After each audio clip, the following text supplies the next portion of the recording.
Una pregunta que a menudo surge en el corazón de las personas es ¿cómo puedo alcanzar la vida eterna? En este video te mostraré lo que la Biblia dice respecto a ello. Bienvenido.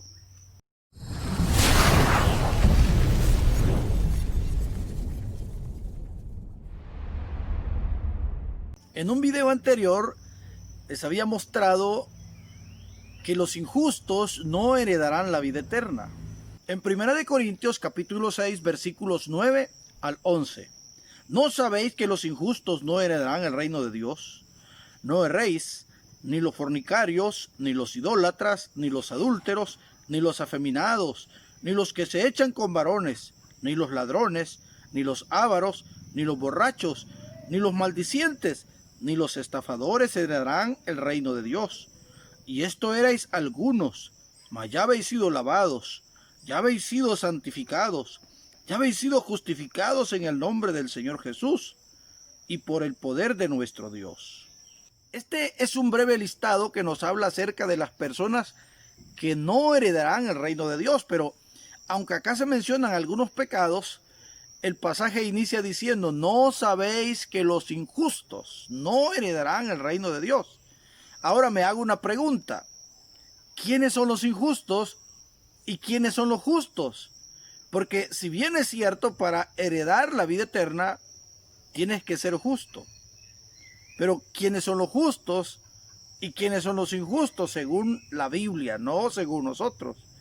Porque nuestro concepto humano, la mayoría de veces no está de acuerdo con el concepto de Dios. Nosotros podemos decir que somos justos porque no tomas, porque no has matado, porque no le mientes a tu esposa, a lo mejor nunca le has sido infiel.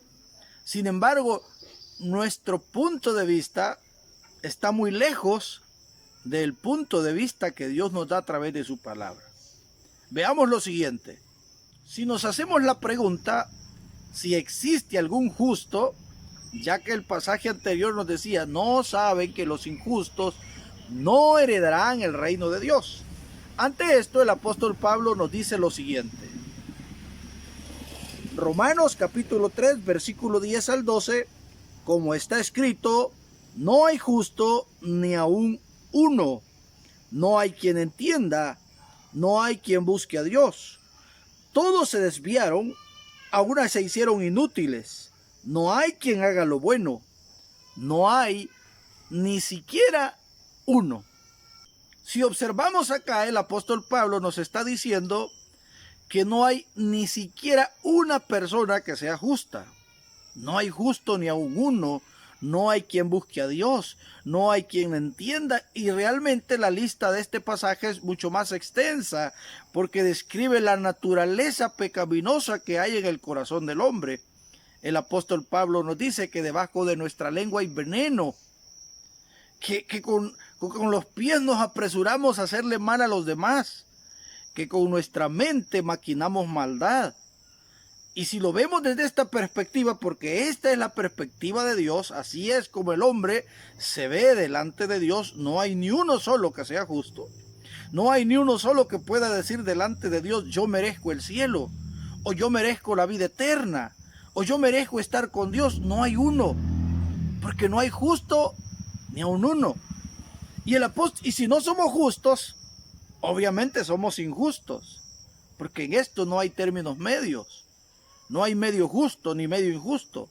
O somos justos o somos injustos.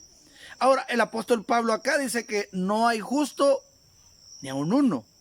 Pero a los corintios el mismo apóstol Pablo les dijo que los injustos no heredarán el reino de Dios.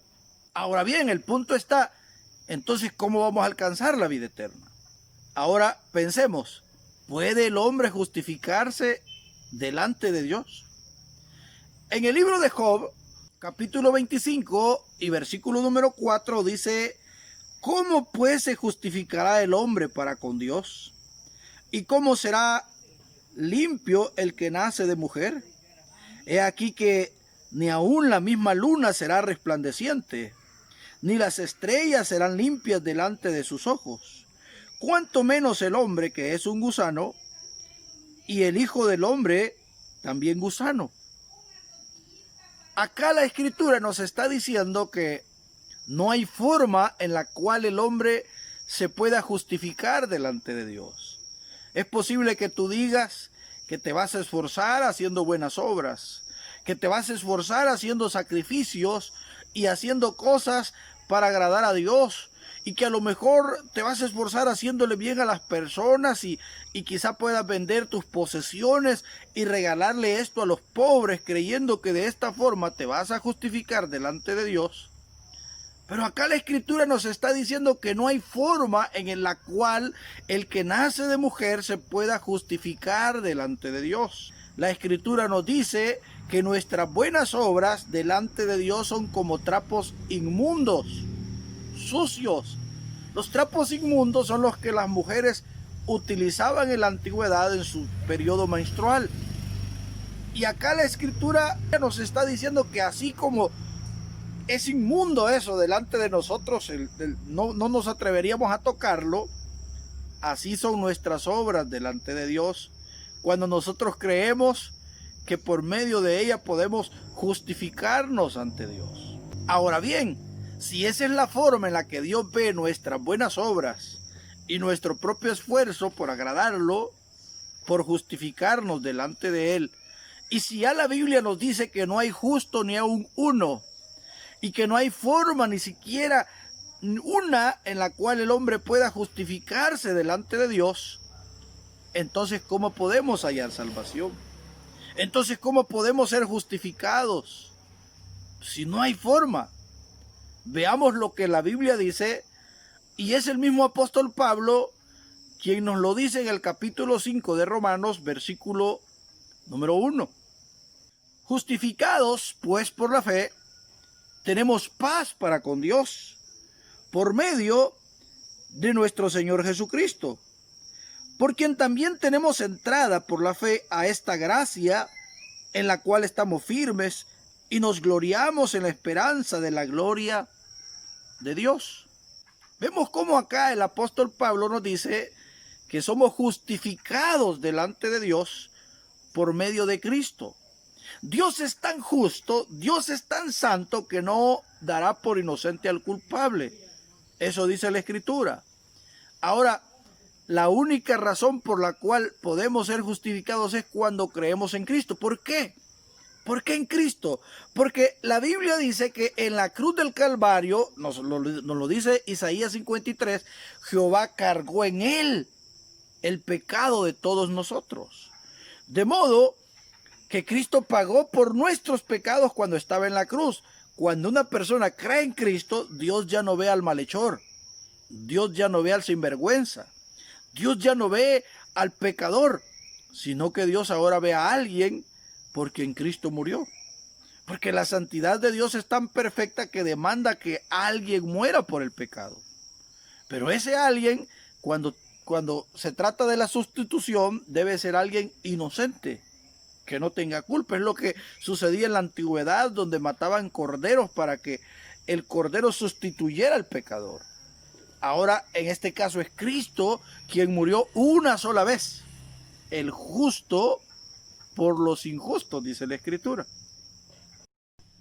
Por ello, en el capítulo 6 de Primera de Corintios que leíamos, el apóstol Pablo dice en el verso 11, y esto erais algunos, mas ya habéis sido lavados, ya habéis sido santificados, ya habéis sido justificados en el nombre del Señor y por el poder de nuestro Dios.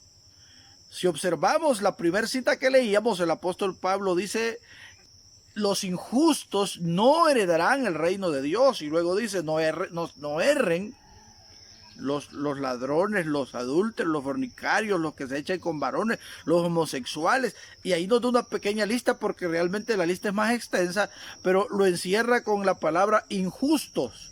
Estos no van a heredar el reino de Dios. Pero en este verso 11 dice Pablo, y estos eran algunos de ustedes.